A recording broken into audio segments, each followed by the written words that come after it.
to inject some radical new thinking into the UK Independence Party. Started this campaign really by doing a live stream out of my studio flat. Now, one would argue we're either the favourites or the second favourites in this race. And I think that's because of the excitement that is going on out there. The excitement for this campaign, the excitement for our ideas. That's the power of digital. That's the power of social media. The people now get to pick the favourites. Not the establishment, not the media, and Brexit couldn't have happened without that same digital outreach. And credit, by the way, to Aaron Banks and Andy Wigmore and the whole Leave.eu campaign for realising that. But where do we go now? You know, when I was growing up in Uxbridge, the only aspiration I had was I wanted to set up a sandwich shop. As you can see, I really like sandwiches. And the fact that I'm standing here on this questionable crate and speaking to you all today about taking over the third largest party in British politics tells us how far we've come as a country. We, the ordinary people, now play a massive part. We make the rules. And UKIP needs to embrace this new future, this new world. It's a digital future, as you can hear. It's a high party membership future. You know, the Greens have 55,000 members, and the Liberal Democrats have 60,000 members, and the Conservative Party has 100,000 members, and the Labour Party has 600,000 members. And UKIP has what? 29,000 members? Maybe 30,000 members? It's not good enough.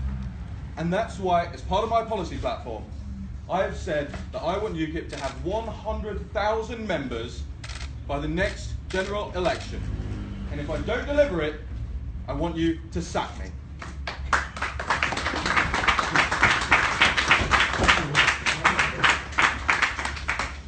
So it won't come as any surprise to anyone here. I regard myself as the Farageist candidate.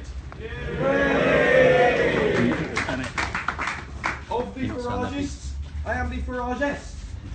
Right in the way of nothing. That just ended. And I think that is not something that we as a party should hide from. Our legacy is Nigel, Nigel is our legacy, and we shouldn't be trying to drag this party to the squishy centre ground. We should be proud of what I call Faragism. A belief in your country, a belief in your culture, a belief in the people of this great nation, and a willingness to stand up like he did and do something about it. What I'm talking about, in a lot of ways, is the British dream. This is something the establishment has beaten out of us for decades. When I go around the country, and when I talk to the hard-working British families who are just trying to get on in life, that's the entire problem. People are just trying to get on. What happened to our patriotism? What happened to our pride? What happened to our aspiration? It has been beaten down by the liberal left and their long march through the British institutions. And UKIP must present an alternative to this. Not try and fit in to the establishment mould. Not try and attend SW1 cocktail parties. And not desperately try and get our name in debrettes. You know, these are the people, the establishment, these are the people that call us far right, xenophobes, racists. And I was deeply disappointed to hear last weekend one of my opponents try and co-opt the language of the Continuity Remain campaign to try and smear me. You know, I am deeply concerned about the future of this party. I really worry about it. Britain needs UKIP now more than ever. We won the war, we have to win the peace.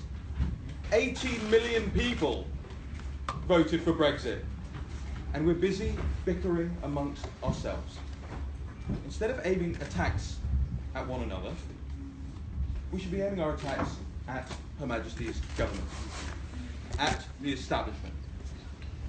There is so much work to do. Can we just settle down and fight together for what we want, and that is Brexit?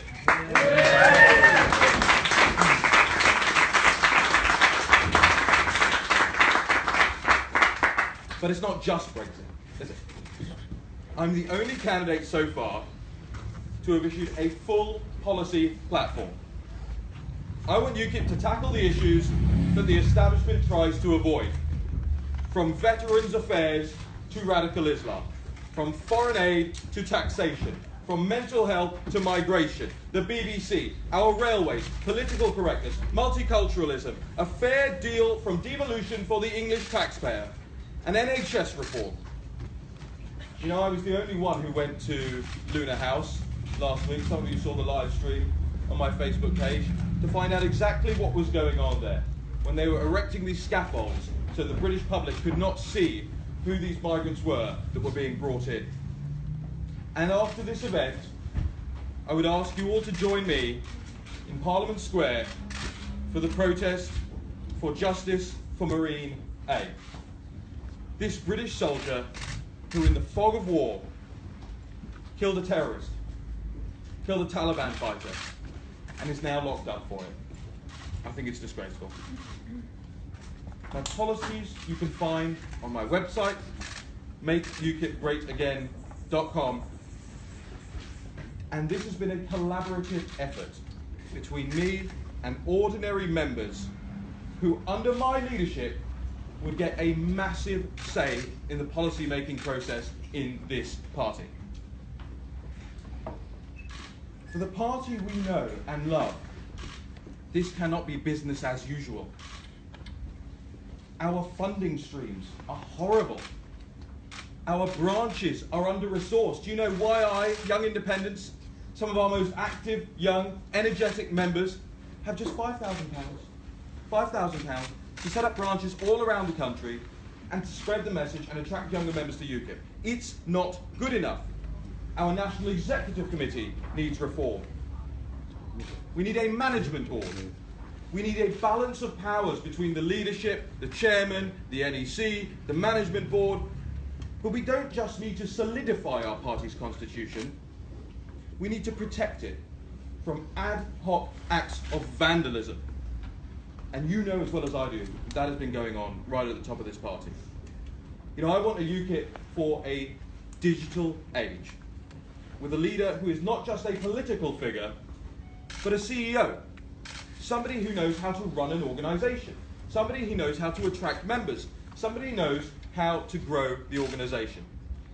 And bless him, that's not to say that Nigel didn't try, but frankly, he was trying so hard to get us out of the European Union, and credit to him for that he can be forgiven for some of that, for all of that, quite frankly. But he knows full well what my plans are. And he was very excited when I spoke to him about them and said to me, you know, I wish I could have broached some of these issues too. And I love that he would be still involved in a party that I would lead. In fact, I've gone so far as to say that under my leadership, Nigel Farage would be an honorary president of the UK Independence Party.